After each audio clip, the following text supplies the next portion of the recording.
ஆடி sale தள்ளுபடி up to 50%. Chennai Silks and Aha Oho Adi Sale. GT Holidays, South India's #1 travel brand.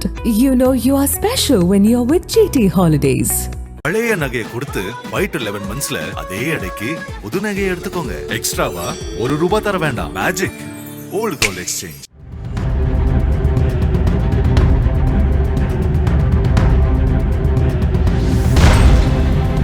Chennai Ayanavaram பகுதியைச் சேர்ந்தவர்கள் சுரேஷ் முத்தோலி தம்பதியர். இவர்களுடைய மகன் 19 வயதான நிதின் சாய். இவர் மயிலாப்பூர் பகுதியில் உள்ள தனியார் கல்லூரியில் இளங்கலை ஆங்கிலம் 1ஆம் ஆண்டு படித்து வந்துள்ளார். கடந்த 28ஆம் தேதி இரவு நிதின் சாய் தனது நண்பர்களுடன் அண்ணாநகர் பகுதியில் இருசக்கர வாகனத்தில் சென்றுள்ளார். பின்னர் அங்குள்ள ஒரு ஹோட்டலில் சாப்பிட்டுவிட்டு நிதின் சாய் தனது நண்பர்களுடன் திருமங்கலம் பள்ளி சாலையில் இருந்து பார்க் சாலை நோக்கி சென்று கொண்டிருந்தார். அப்போது எதிர் திசையில் அதிவேகமாக வந்த சொகுசு கார் ஒன்று இவரது இருசக்கர வாகனத்தின் மீது பயங்கரமாக மோதியது. இந்த கோர சம்பவத்தில் பைக் பின்னால் அமர்ந்திருந்த மாணவர் நிதின் சாய் சம்பவ இடத்திலேயே உயிரிழந்தார். மேலும் அந்த பைக்கை ஓட்டி வந்த மற்றொரு நண்பர் அபிஷேக் அங்கிருந்து தூக்கி வீசப்பட்டு இரத்த காயங்களுடன் உயிருக்கு போராடி கொண்டிருந்தார். இது குறித்து தகவல் அறிந்த திருமங்கலம் போலீசார் நிதின் சாயின் உடலை பிரேத பரிசோதனைக்காக அனுப்பி வைத்துவிட்டு படுகாயமடைந்த அவரது நண்பர் அபிஷேக்கை மருத்துவமனைக்கு சிகிச்சைக்காக அழைத்துச் சென்றனர். முதற்கட்டமாக திருமங்கலம் போக்குவரத்து போலீசார் இதனை விபத்து வழக்காக பதிவு செய்து விசாரணை மேற்கொண்டனர்.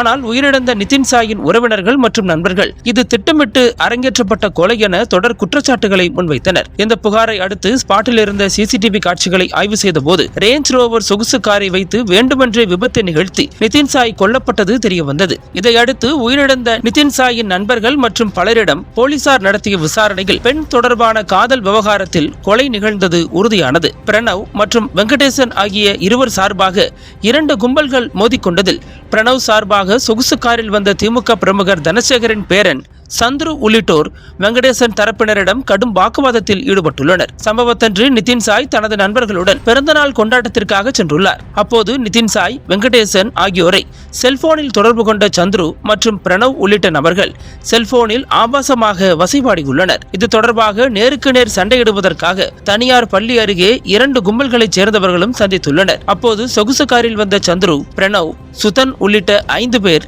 காரில் இருந்து கொண்டே நிதின் சாய், வெங்கடேசன் மற்றும் நண்பர்கள் உள்ளிட்டோருடன் வாக்குவாதத்தில் ஈடுபட்டுள்ளனர். இந்த நிலையில்தான் ஆத்திரமடைந்த சந்துரு தரப்பினர் யாராவது ஒருவரை போட்டு தள்ளினால்தான் நாம் யார் என்று தெரிய வரும் என்ற கோபத்தில் தாறுமாறாக சொகுசு காரை இயக்கி இருசக்கர வாகனத்தில் சென்ற அபிஷேக் மற்றும் நிதின் சாய் ஆகியோர் மீது பயங்கர வேகத்தில் மோதியுள்ளனர்.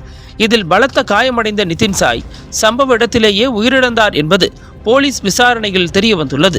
இதனிடையே நிதின் சாயின் தந்தை சுரேஷ் கொடுத்த புகாரின் அடிப்படையில் திருமங்கலம் போலீசார் வழக்கு பதிவு செய்து குற்றவாளிகளான பிரணவ், சுதன், ஆரோன் ஆகியோரை கைது செய்துள்ளனர். இதைத் தொடர்ந்து தலைமறைவாக இருந்த முக்கிய குற்றவாளி சந்துரு திமுகவினர் புடைசூழ காவல் நிலையத்தில் ஆஜரானார். தொடர்ந்து அவரை கைது செய்து போலீசார் விசாரித்து வருகின்றனர். காதல் விவகாரத்தில் கல்லூரி மாணவர் கொலை செய்யப்பட்ட சம்பவம் பெரும் பரபரப்பை ஏற்படுத்தியுள்ளது. அனல் பறக்கும் செய்திகளை அப்டேட் செய்து கொள்ள நக்கீரன் களத்தை இப்பவே சப்ஸ்கிரைப் பண்ணுங்க.